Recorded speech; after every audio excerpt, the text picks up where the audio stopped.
Hello friends, it's Tisa. Welcome back to my channel.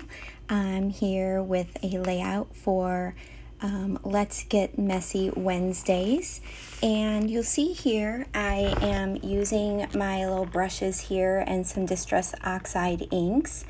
And I have a cut file there.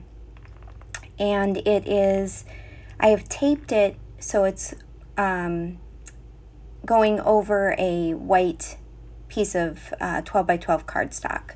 So I'm just, I picked out a few colors that I thought would go well with the Truly Grateful collection.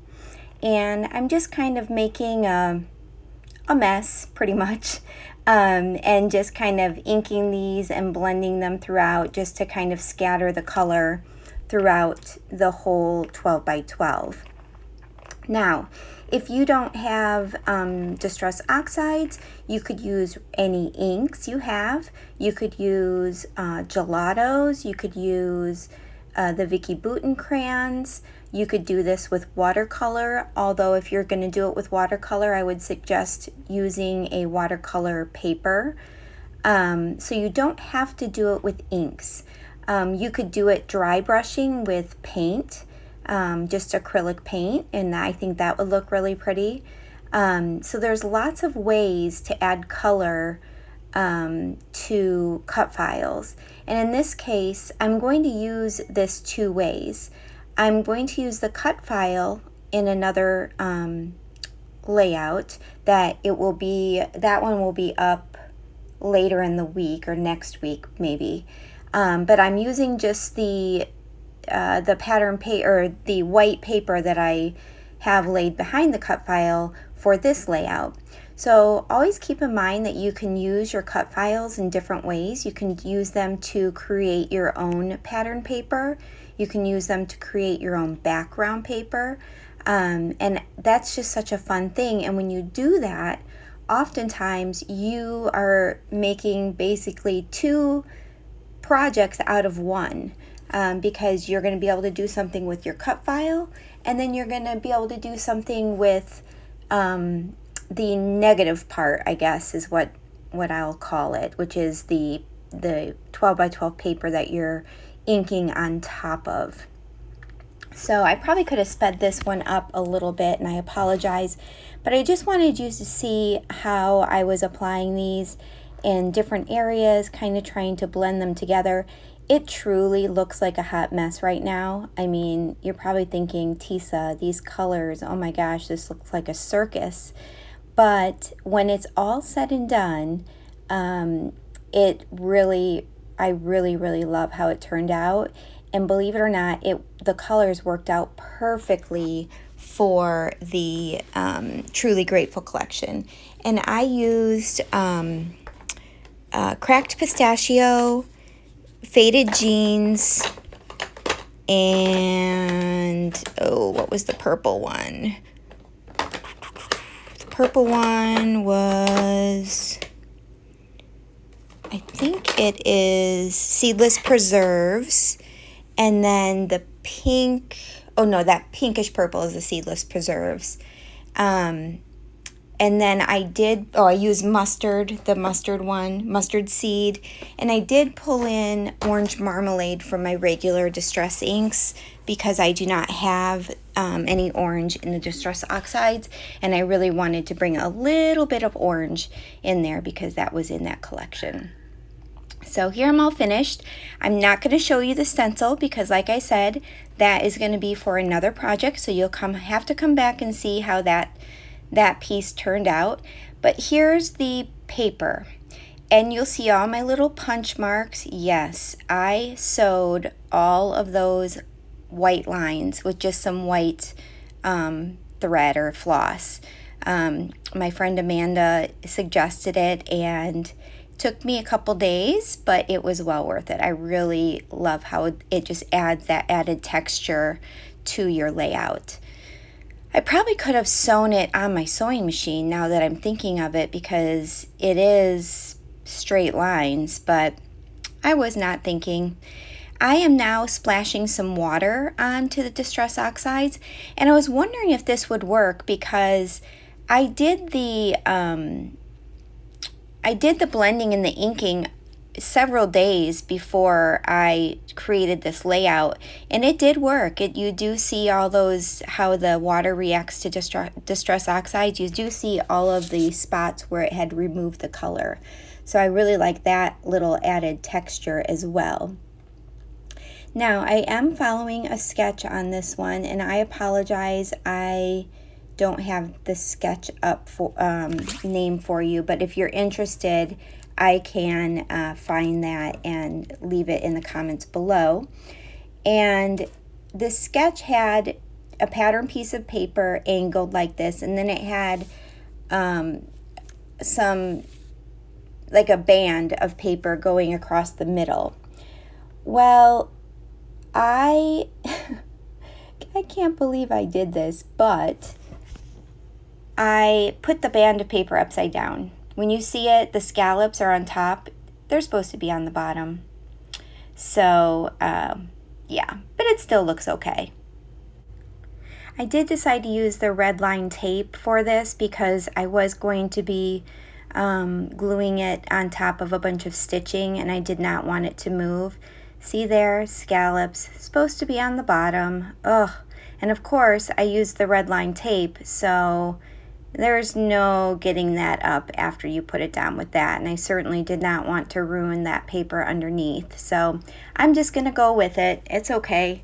I'm not going to lie. It bothers me a little bit. I do want to go rip it up, but I know I'm the only one that that will notice it. Well, now you all know it, but I'm the only one, that knows it was supposed to be the other way. So this big love word I cut out of a 12 by 12 sheet of Mambi paper on a big Mambi pad that I got years and years and years ago. And I decided that would look really cool, just kind of layered at the bottom to kind of fill up that space. And I love how that turned out. I really, really do. I thought at first maybe it looked too busy, but I don't know. I think for some reason it does work there. So I'm going to be scrapping a photo.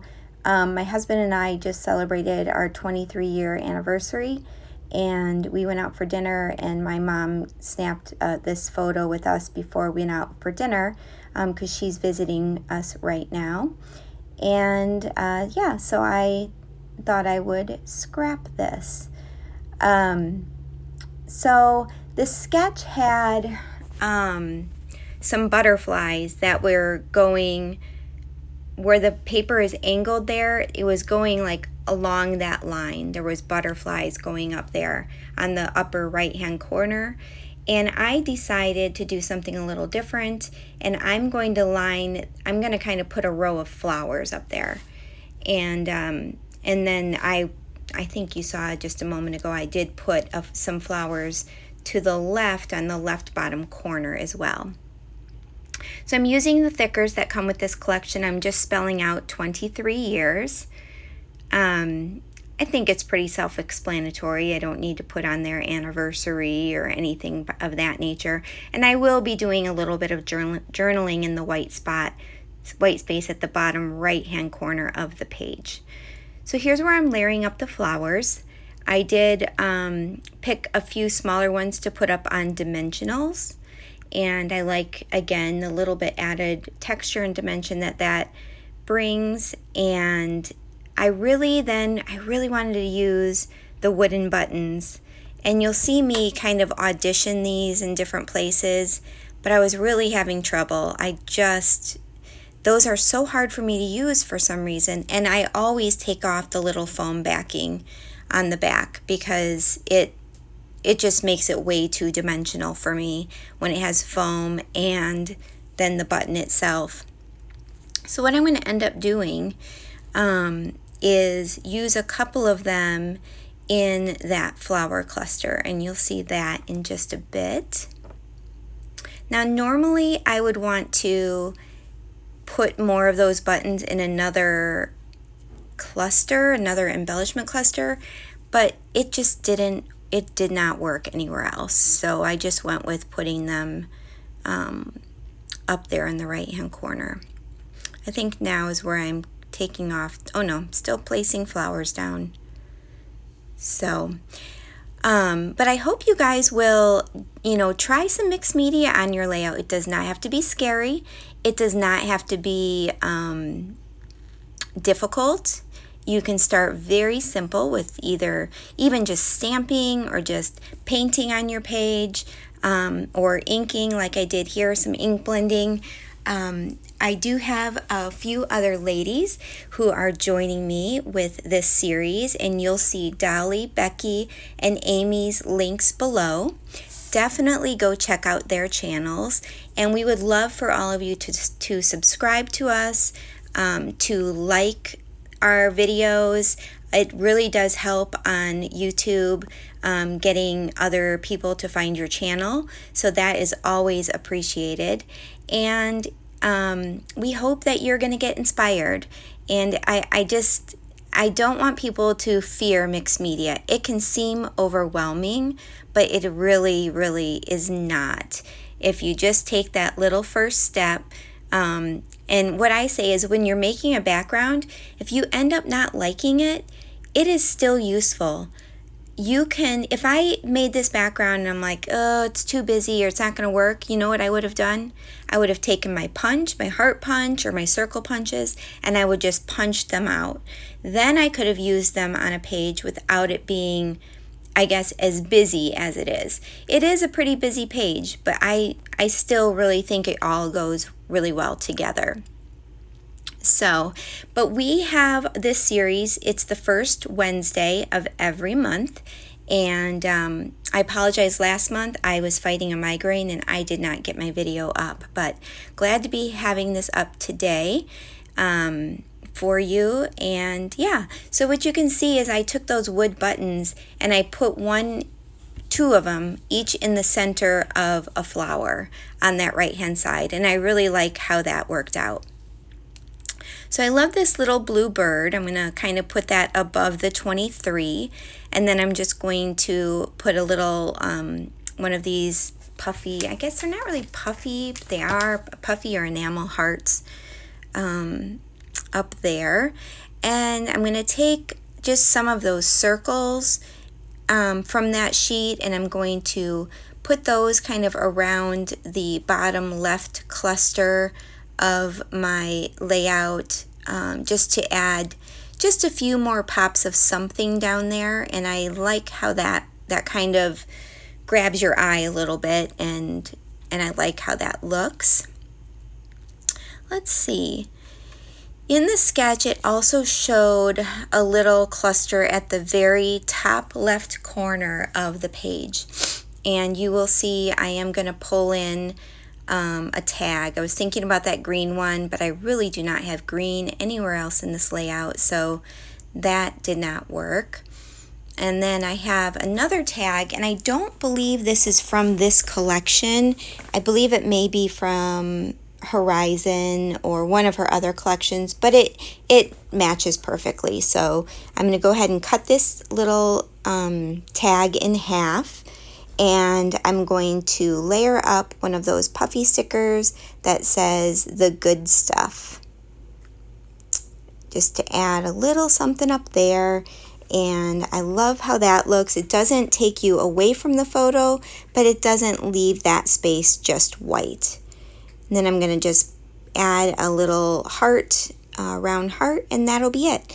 I did decided to go back and add a few splatters, and I used the Heidi Swap Mint, I believe, to add a few splatters around the flowers, around the top little embellishment cluster, and then down the left side of the layout. So I will have some close-ups coming up, and I hope you enjoyed this process. If you have any questions at all and how I did this, or anything at all, please leave them in the comments below. I'll be happy to answer them. And I hope, again, you will go check out the other ladies' links below and watch their videos. It's always fun to see what everybody does and how everybody interprets mixed media.